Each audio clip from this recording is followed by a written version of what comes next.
ایک انگریز کا واقعہ سناؤں آپ کو. ایک صاحب نے مجھے بتایا کہ جاب کے لیے کسی گورے نے کسی مسلم کو بلایا, انٹرویو لیا اس سے, اور گورا بڑا ہوشیار تھا, کوئی ڈیفینس کے شعبے سے اس کا تعلق تھا, تو اس کی داڑھی تھی پوری مسلمان کی. اس گورے نے اس سے کہا کہ سارا انٹرویو لے لیا, تنخواہ بھی بہت اچھی, لیکن کہا کہ یار تم نے یہ داڑھی کیوں رکھی ہوئی ہے؟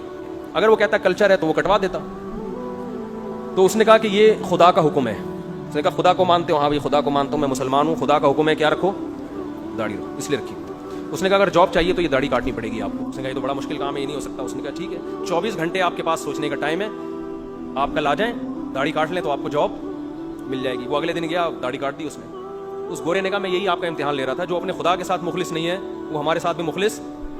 بولو نا, تم پیسوں کے لیے کر رہے ہو نا, تو کل وہاں پیسہ زیادہ ملے گا, میں دھکا دے کے بھاگ جاؤ گے, معاہدہ توڑ دو گے ہم سے. جو لڑنے والے فوجی ہیں اسلامی ملک کے لیے, وہ تو لڑتے ہی اس بیس پر ہے کہ اس میں شہادت ملتی ہے, خدا کیا ہوتا ہے, راضی ہوتا ہے.